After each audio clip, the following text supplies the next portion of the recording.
Girls, God's design, every line, every sign. I have your tea, your coffee, your water, whatever's your pleasure, because we're going to talk about some real stuff today.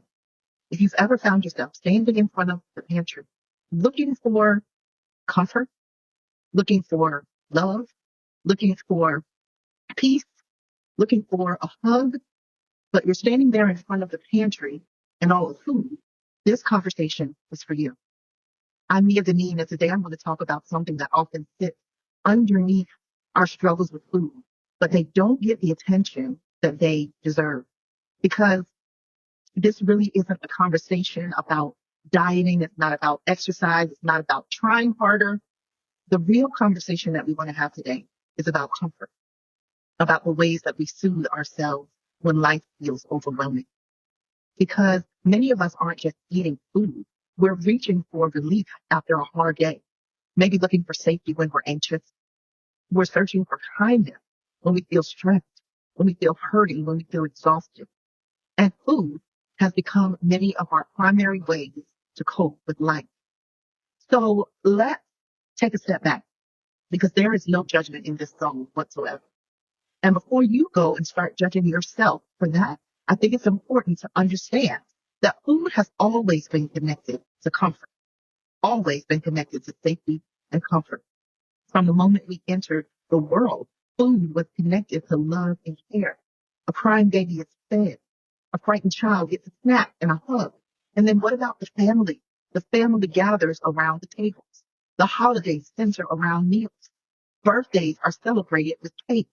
And even grief, when we lose a loved one, that is the time when everybody comes with their favorite dish. So food is not just nutrition.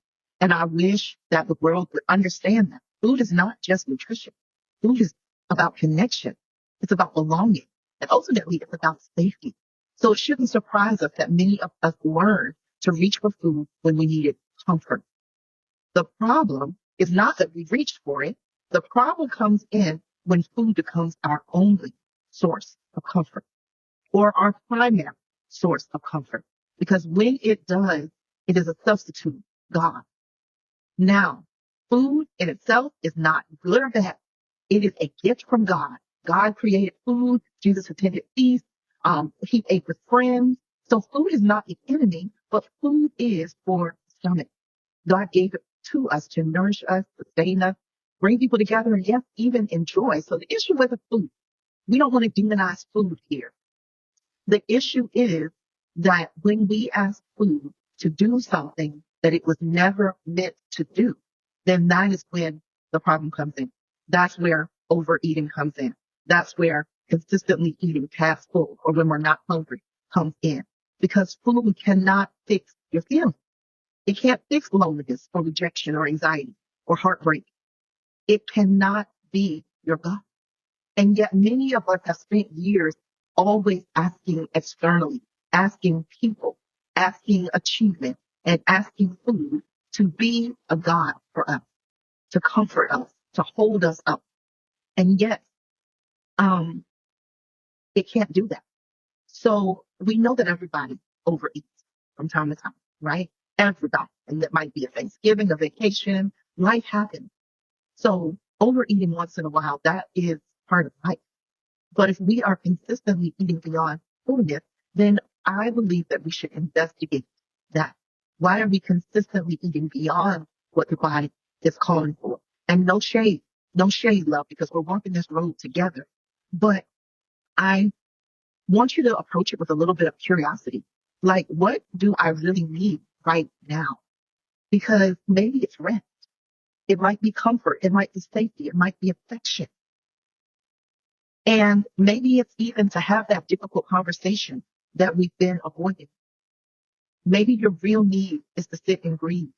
Sometimes I have just even recently, since I lost my mom, have been trying to give myself space to take that time out to grieve, and understanding that I shouldn't be ashamed of my grief, because it's the cost of love. It's the price of the love that I had for my mother. And so my grief is not a bad thing. But one of the most powerful things that we can ask ourselves when we're in that moment is, what do I want food to do for me? What am I wanting to do for me? Let's sit with that for a moment. What are we hoping that food will do for us? Are we thinking that it makes us feel better, help us escape, reward us, comfort us, numb us, maybe help us procrastinate, maybe relieve some stress? Because that question is so powerful, because once we know what we're looking for, we can begin to find healthier ways to meet that need. As a matter of fact, God is not intimidated by those needs. He already knows we have them. And he said, come to me. He didn't say stop needing. He said, come to me. He says, come to me that I will be your refuge and your safe place. And every time we go to food for a heart need, what we are doing is disconnecting from the true source, because we're going to food wanting it to do something for us and do something that it can't do. And so I want you to understand that maybe 2 minutes, maybe 3 minutes before we get that box of cookies, maybe we could sit with our feelings and talk to God, just to say, like, what am I really after here? God, this is what I really need. God, I'm hurt by what they said. God, I'm angry that it didn't turn out the way I wanted it to. God, I'm offended. God, I am sad. God, I'm nervous. And when we take just that 5 minutes to give it to God, I believe that each time we do that, we are declaring Christ as God in our lives. And we're taking food off of the altar that it never should be and putting it in its rightful place as something, a tool that God gave us to enjoy. God gave us it for community. God gave us it for the stomach. But we're no longer asking food to do for us what it can't do, because we will end up in a constant state of disappointment. And then we'll have two problems. We're still going to have the problem that drove us to the food in the first place. And then we're going to have the problem of guilt and maybe shame because we overate, because we don't like what we see in the mirror sometimes, or because we have contributed to health problems for ourselves. So this is no judgment. Like I said, there is no judgment here. We are walking this road out together. I just want you to invite God into your moment. You might still eat, okay? You might discover that you were physically hungry all along, and if so, that's great. But you may also uncover a deeper need that has been hiding underneath the craving. And if you do, that is where the freedom is, because you are actually giving your problem, surrendering it, giving it back to someone who can actually do something about it. You are actually becoming aware for yourself of what it is you really need. And that is where healing begins. That is where healing truly begins.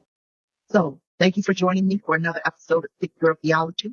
Remember that you do not have to earn your worth, and you do not have to use food to carry what God is inviting you to give to him. So until next time, be kind to your body, tell yourself the truth, and remember, you are God's work. Peace and blessings to you. Thick girls, God's design. Every line, every sign.